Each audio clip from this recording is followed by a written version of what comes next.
पीले दांत वाली बहू। रंजना कभी ब्रश नहीं करती थी। उसे कितनी बार उसके माँ बाप ने डांटा, लेकिन उसका कोई असर उस पर होता ही नहीं था, जिस कारण से उसके दांत पीले पीले हो जाते हैं। शादी के बाद अरे बहू, वैसे तो तुझ में कोई कमी नहीं है, पर तेरे दांत इतने पीले कैसे है बेटा? कैसे मतलब? कोई सर्जरी थोड़ी ना कराइए। वो तो क्या नाम, मैं ब्रश नहीं करती थी तो पीले हो गए। अब क्या करूं? आप कहें तो लाल करवा लूं या फिर काले? यार ये क्या है, क्यों माँ से लड़ रही हो? लड़ रही हूँ? अरे मैं लड़ रही हूँ या ये बोल रही है कि दांत पीले हैं, पीले। अरे तपस्या थोड़ी ना की है इन्हें पीले करने के लिए। बकायदा ब्रश नहीं किया है 20 साल तक, तब जाकर। छी, कैसी बात कर रही हो? ये उस वक्त तो पीले नहीं थे जब हम लोग तुम्हें देखने आए थे। अरे तब साफ करवा लिया होगा डेंटिस्ट के पास जाकर। अब देखो कैसे पीले पीले लग रहे हैं। रंजना सास की तरफ गुस्से से देखती है। फिर शुरू हो गई पीले पीले पीले। अरे पीले तो तब भी थे जब मेरे हाथ का रसगुल्ला उड़ा उड़ा कर खा रही थी और बोल रही थी, लड़की नहीं गुणों का खजाना दे रहे भाई साहब आप। खैर, अब वो लोग करते भी तो क्या करते, पीले दांत वाली बहू पल्ले पड़ी थी तो झेलना तो था ही। एक दिन कीर्तन में रंजना गाना गा रही थी। अरे कमला बहन, माँ का द्वार है, यहाँ तो सब शुद्ध होकर आते हैं, फिर अपनी बहू को ब्रश भी नहीं करवाती तुम। दूर से पीले पीले दांत भक्ति में बाधा उत्पन्न कर रहे हैं। और कोई 2 साल के बच्चे थोड़ी ना लेकर आई हूँ मैं बहू बनाकर। अच्छी खासी लड़की है, अरे कैसे करवाऊं ब्रश? ये तो उसे खुद करना चाहिए ना। अब माँ बाप तो इसके जैसे तैसे निपटा दिए, ये नहीं सोचा कि सास कैसे संभालेगी।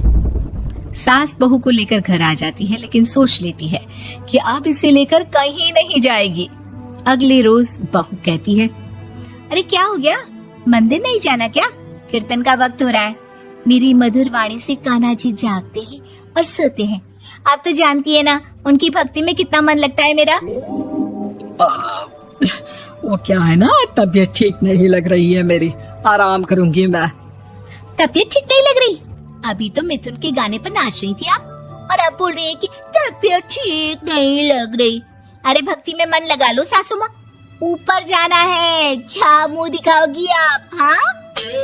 सास को बहू की बात पर गुस्सा आ जाता है। मैं क्या मुंह दिखाऊंगी, इसकी चिंता तो ना कर, समझी? अपने मुंह की चिंता कर, जो ये पीले पीले दांत लेकर हर जगह पहुंच जाती है। पता है लोग कितना मजाक बनाते हैं। ना जी ना, मैं नहीं जाना कहीं तेरे साथ। तो ये बात है, कोई ना, मत जाओ, मैं अपने कमरे में ही बैठकर भक्ति कर लूंगी। ऊपर वाला दांत थोड़ी ना देखता है, मन देखता है, भावना देखता है। और अरे बस बस, तू सब कुछ दिखा, बस ये सफेद चमकदार दांत ना दिखाना किसी को, है? जा यहाँ से। बहू को सास की बात का कोई फर्क नहीं पड़ता, वो तो जैसी थी वैसी ही रह जाती है। सुबह नहाकर किचन में खाना बनाना, फिर खाना खाना, कीर्तन भजन करना और सो जाना। एक दिन, माँ जी मैं सहेली के घर जा रही हूँ, शाम को लेट आऊंगी। हाँ हाँ तो जाना, मैंने कौन सा तेरी आरती करनी है घर पर बैठकर। रंजना सहेली के घर जाती है, जहाँ वो पार्टी में जाने की तैयारी कर रही होती है। अरे शिखा, कहाँ जाने की तैयारी कर रही है? मैं गलत वक्त पर आ गई क्या? अरे नहीं यार, उल्टा सही वक्त पर आई है। मैंने ये साड़ी और ज्वेलरी निकाली है यार, शाम को इनके ऑफिस की एक पार्टी में जाना है। बताना कैसा लग रहा है ये सब? नहीं यार, इस ड्रेस के साथ तो वो वाली ज्वेलरी अच्छी लगेगी।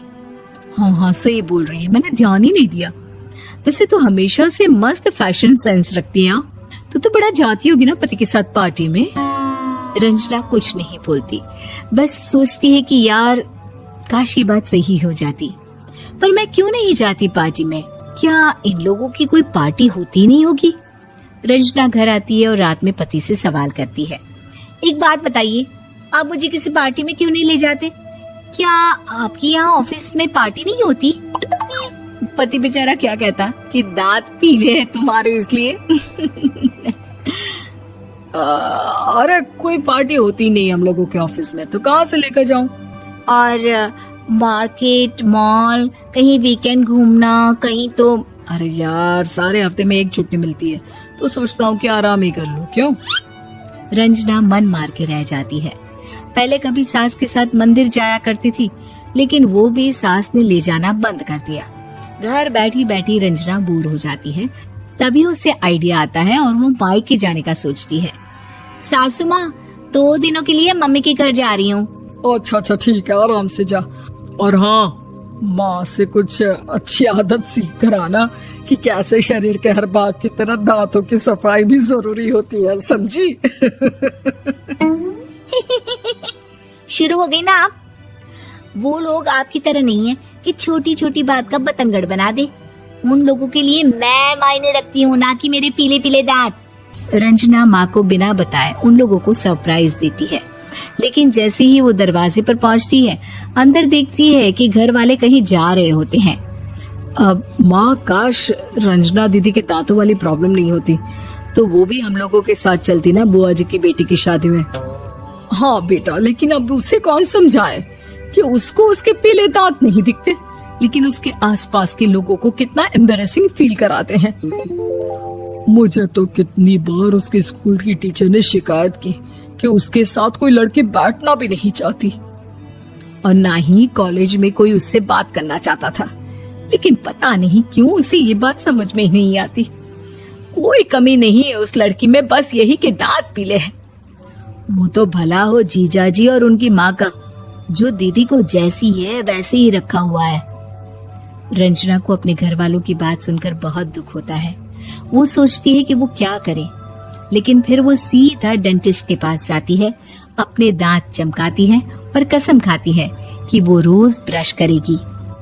अरे क्या हो गया? तुम तो 2 दिनों के लिए गई थी ना, पर कोई ना, अच्छा है, चलो आ गई तो। रंजना सास के सामने आकर खड़ी हो जाती है और पूरी स्माइल करती है, उसके चमकदार दांतों को दिखाती हुई। हैं? चले मंदिर। माँ, मुझे माफ कर दीजिए, मैंने आप लोगों को बहुत एम्बैरेसिंग फील करवाया। मैं आज से रोज ब्रश करूंगी।